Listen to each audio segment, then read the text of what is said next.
Olá, como está? Forte e grande abraço para você que veio hoje junto comigo refletir sobre esta mensagem que eu coloquei como ouvir e praticar. Sim, ouvir e praticar.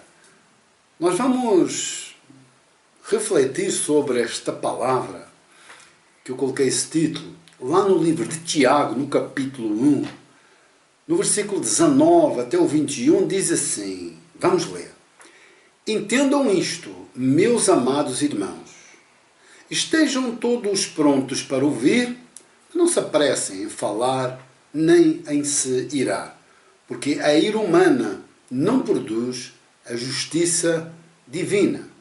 Está dando conselhos práticos, mas eu fiz questão em começar, entendam isto, que eu e você precisamos, ao ler ou ouvir as palavras deste livro, destas escrituras. Depois, versículo 21, leia. Portanto, depois desses conselhos práticos e depois de parar para buscar em Jesus entendimento, diz assim, removam toda a impureza e maldade. Quer dizer, remover toda a impureza e maldade.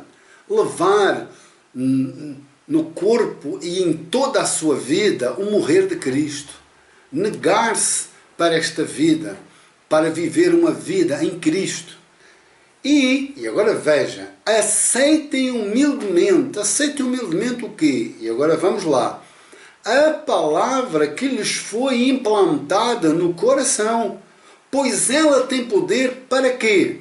Para salvá-los. Amigo, amiga, a palavra implantada no coração. Quando eu e você vimos aqui as Escrituras refletir, meditar, absorver esta palavra, ou lemos, ou ouvimos, ela tem poder para salvar. Ela traz essa salvação. Lembrei, quando estava a escrever, para nós podermos refletir juntos, quando no livro de Apocalipse, o autor, que é o Senhor Jesus, revela a João, precisamente a intenção desse livro. Diz assim, leia, feliz quem lê este livro. Singular. Feliz quem lê este livro. Feliz. Eu, você, quando lemos, este livro traz felicidade. E felizes aqueles que ouvem as palavras desta mensagem profética e obedecem ao que está escrito neste livro, pois está perto o tempo em que todas essas coisas acontecerão. Então veja, mensagem, não sei se reparou, ouvem as palavras desta mensagem profética. E aí, perguntando ao texto, que mensagem profética é essa? Eu preciso saber que mensagem é que eu devo tomar conhecimento para obedecer ao que aqui está escrito, para pôr em prática, porque eu sei que ela está sendo implantada no meu coração e tem poder para me salvar. E continuando nesse livro de Apocalipse, quando você chega lá no capítulo 19, no versículo 10, clarifica. O autor deste livro, que é o Senhor Jesus, revela que mensagem profética é essa. E diz assim, leia, pois o testemunho de Jesus é o quê? O espírito da profecia. Amigo, amiga, o testemunho da obra de Cristo Jesus, na minha e na sua direção, essa obra consumada, está consumada. Esse espírito dessa obra feita por Ele é o espírito dessa profecia. E é tão sério isso, que o Senhor Jesus explica isso, depois que ressuscita. Vamos ler? Leia, vamos lá, Lucas 24. A seguir, Jesus lhes disse aos seus discípulos, são estas as palavras que eu vos falei, estando ainda convosco. Quer dizer, quando eu estava nessa dimensão caída em que vocês vivem, com limite de vida interrompido, eu falei as palavras Que palavras são estas? Dizia assim: importava se cumprisse tudo o que de mim está escrito. Aonde? Na lei de Moisés, nos profetas e nos salmos. Então começou a discorrer as Escrituras. Começou a implantar esta palavra. E aqui o Senhor Jesus, com o corpo ressuscitado, com a vitória sobre a morte, o primogênito dos mortos. Aquele que inaugurou esta salvação. E diz assim: então, e aqui, amigo, amiga, que eu rogo todo o santo dia ao meu Senhor que faça isto que eu vou ler agora na minha vida. Diz assim: então lhes abri o entendimento. Para quê? Para compreenderem as Escrituras. E lhes disse: assim está escrito que o Cristo havia de padecer e ressuscitar dentre os mortos no terceiro dia. E que em seu nome se fizesse o quê? Se pregasse arrependimento. Para quê? Para remissão de pecados. A quem? A todas as nações, começando de Jerusalém. E agora diz, versículo 48, vós sois testemunhas destas coisas. Eis que envio sobre vós a promessa do meu Pai. Permanecei, pois, na cidade, até que do alto sejais revestidos de poder. Então, sejais revestidos do Espírito Santo para quê? Para da forma como o Senhor Jesus disse lá, numa certa vez no templo, o Espírito do Senhor Deus está sobre mim, o qual me enviou, e Ele me diz para que veio. Para a obra poderosa, para alcançar a todos. Aí diz: não esqueça esta palavra, vós sois testemunhas destas coisas, quer dizer, vocês são testemunhas reais, verídicas, verdadeiras, vivas. E aqui esta explicação, ela vem clarificar ainda a continuação do texto que nós começamos lá em Tiago. Tiago, irmão do Senhor Jesus e companheiro de oração. Tiago 1:22 agora, continuando a ler o início, diz assim: não se limitem, porém, a ouvir a palavra. Ponham-na em prática, do contrário, só enganarão a si mesmos. Pois se ouvirem a palavra e não a praticarem, serão como alguém que olha no espelho, vê a si mesmo, mas assim que se afasta, esquece como era a sua aparência. Se contudo observarem atentamente a lei perfeita que os liberta, perseverarem nela e puserem em prática, sem esquecer o que ouviram, serão felizes no que fizerem. Amigo, amiga, tudo o que eu fizer, tudo o que você fizer, a felicidade faz lembrar o apóstolo Paulo quando diz: eu aprendi a viver contente. Quer dizer, agora eu sou feliz em tudo o que eu faço. Porque eu sei que o que eu faço para o Senhor Jesus Cristo. Vivo, sempre eterno, poderoso. Este Senhor Jesus, que através da sua palavra nos abre o entendimento, nos mostra quem Ele é, quem nós somos e parte para o abraço, ao mesmo tempo Ele critica aqueles que não vivem o que pregam, que Ele critica os líderes religiosos. Porque aqui nasce um problema tremendo, por isso o Tiago elucida isso. O cuidado para você, quando pregar o que vive. Por isso é que muitas vezes a pessoa está a diferença entre quem vai ao culto para prestar culto e quem é verdadeiramente culto. E por ser culto em tudo o que faz, é feliz. Porque se eu presto culto, é na prática da palavra que foi implantada no meu coração, quando eu coloco-a em ação no meu dia a dia. Eu executo aquela vontade. Então eu passo a ser culto. Eu não preciso ir no culto. Não, eu sou culto. Porque se eu for no culto, o culto está em mim. Ele não está aqui ou acolá. Não, o reino está dentro.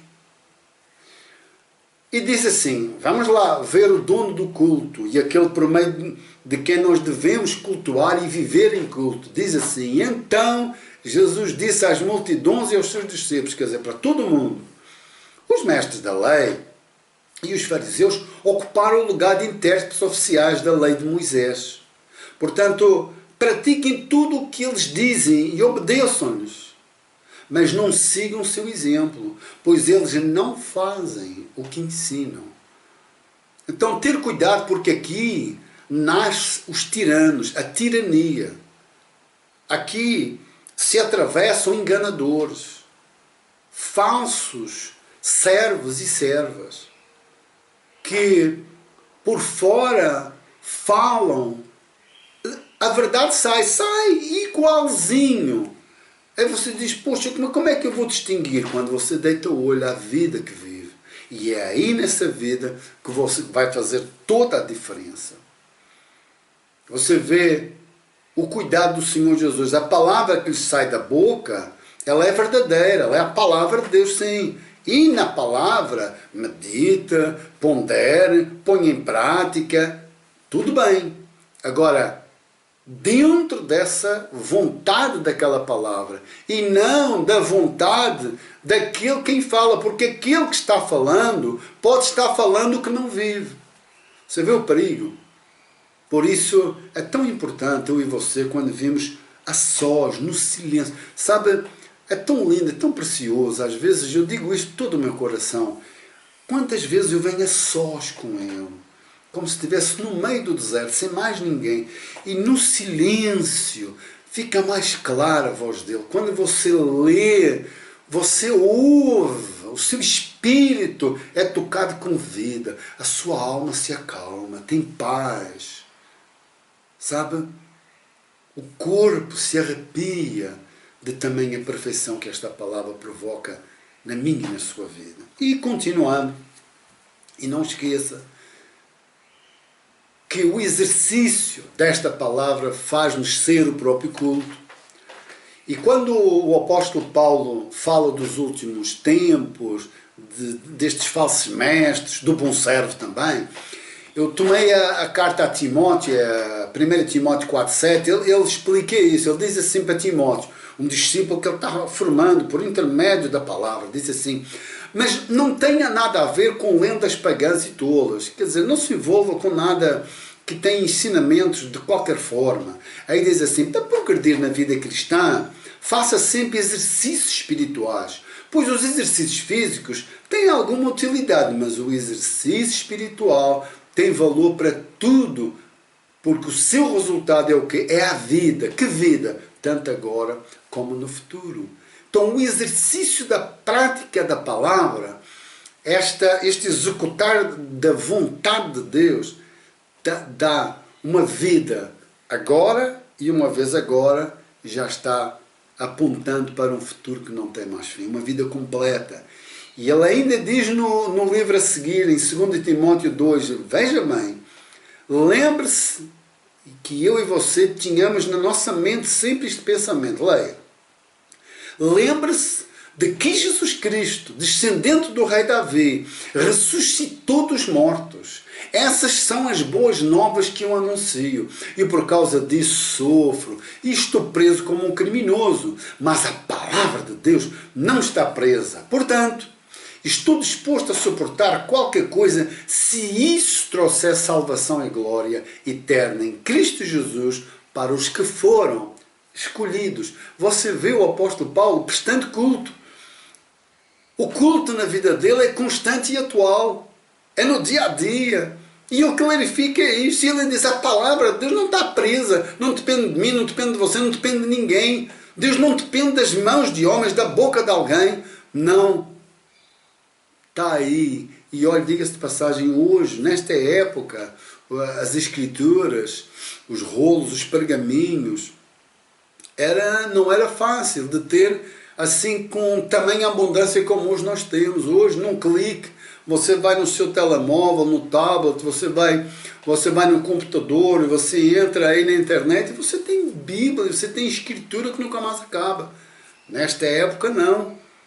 Por outro lado, tanto nesta época quanto agora, o que Deus quer ver em mim e em si, por intermédio da sua palavra, é esta vida implantada, é esta palavra vivida, é este culto constante e atual no seu dia a dia. Você dedando para fora, a boca fala o que está cheio o coração, porque você está vivendo em culto com Deus, a sós ou acompanhado, ou aonde quer que você esteja, então quem ouvir a palavra de Deus na sua boca, o Espírito Santo vai ter uma liberdade tremenda, profunda, de alcançar aqueles que estão perdidos, como um dia você também esteve, eu também estive, e muitos outros ainda estão. Ficar com as próprias pregações dele, do Senhor Jesus e dos apóstolos.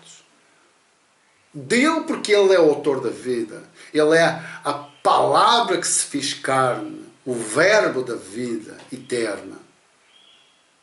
E os apóstolos são testemunhas vivas. E ele diz assim, vamos ler, o Senhor Jesus, João 15, 26, leia. Quando vier o Conselheiro, ou o Espírito Santo, ou o Consolador, que eu enviarei a vocês da parte do meu Pai, do Pai, o Espírito da verdade, que provém do Pai, ele testemunhará a meu respeito. E vocês vão, e vocês também testemunharão, pois estão comigo desde o princípio. Então veja, olha o que ele está falando aqui para os seus discípulos. O Espírito Santo está em mim para dar testemunho do Pai, fazendo uma obra perfeita. Mas vocês não vão ficar sós, órfãos. Eu vou, mas o Pai vai enviar, assim como enviou sobre mim, o Espírito Santo, para vocês terem capacidade de testemunhar, porque vocês estão comigo desde o princípio. Num tribunal, a testemunha é o ponto-chave para clarificar o processo ali em causa. Vocês estão sempre comigo. E isso faz-nos lembrar do Pedro, do apóstolo Pedro, até sublinhei aqui, porque acho muito importante isso. Quando Pedro ficou relutante em ir levar a mensagem profética, o testemunho vivo do Senhor Jesus aos gentios, na casa do homem chamado Cornélio, lá em Atos capítulo 10, ele diz assim, quando ele chega lá e acaba pregando, levando essa mensagem a uma casa de gentios, uma casa que estava cheia. Vamos ler. Olha para... Então, amigo, amiga, são estas pregações que eu e você devemos desejar absorver para a nossa vida. Deixar elas serem implantadas no nosso coração. Leia. Não somos testemunhas de tudo o que ele fez na terra dos judeus e em Jerusalém, onde o mataram, suspendendo no madeiro. Deus, porém, o ressuscitou no terceiro dia e fez que ele fosse visto, não por todo o povo, mas por testemunhas que designara de antemão, pois nós que comemos e bebemos com ele, depois que ressuscitou dos mortos. Ele nos mandou, e agora veja, mandou fazer o quê? Que trabalho? Pregar ao povo e testemunhar que foi a ele que Deus constitui juiz dos vivos e dos mortos. Todos os profetas dão testemunho dele, de que tudo que nele crê recebe o perdão de pecados mediante o seu nome.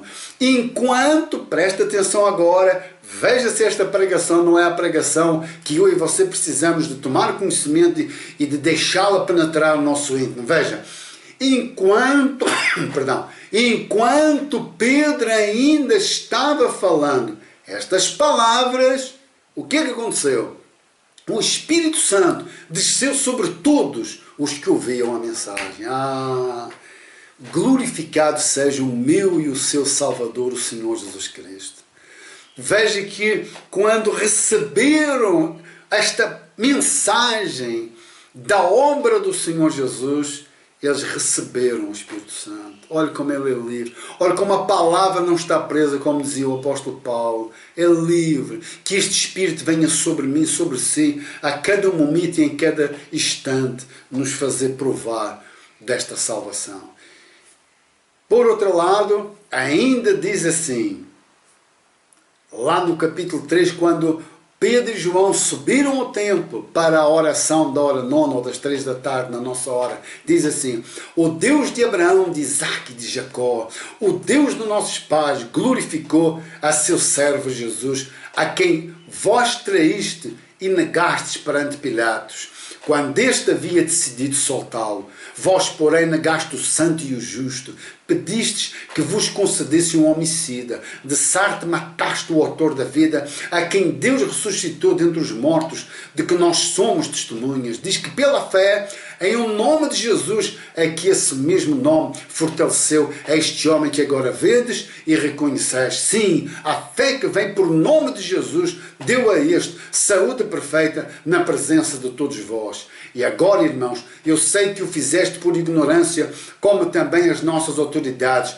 mas Deus assim cumpriu o que dantes anunciara por boca de todos os profetas, que o seu Cristo havia de padecer, dizendo: arrependei-vos, pois, e convertei-vos para serem cancelados os vossos pecados. Diz que nesta pregação de Pedro, cerca de 5.000 homens foram convertidos.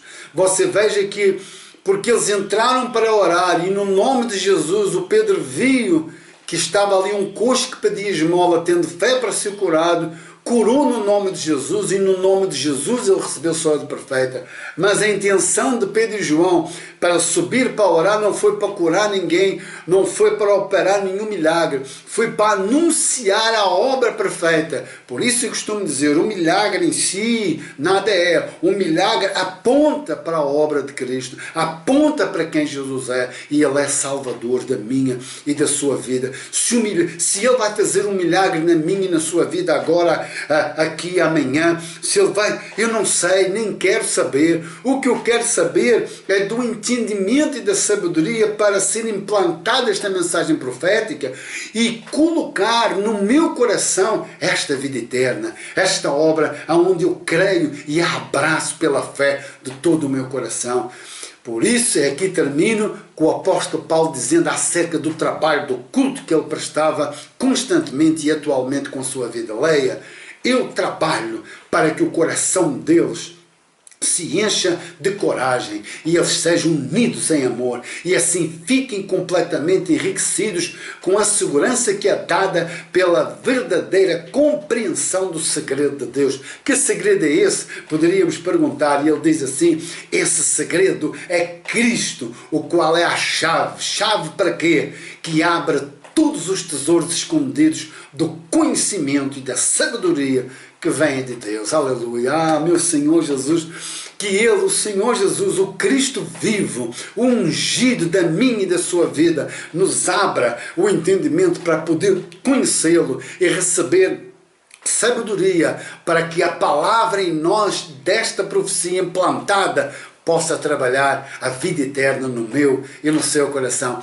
Fique por aqui, um forte abraço, que você seja abençoado em sua vida como você nunca foi. Até a próxima reflexão.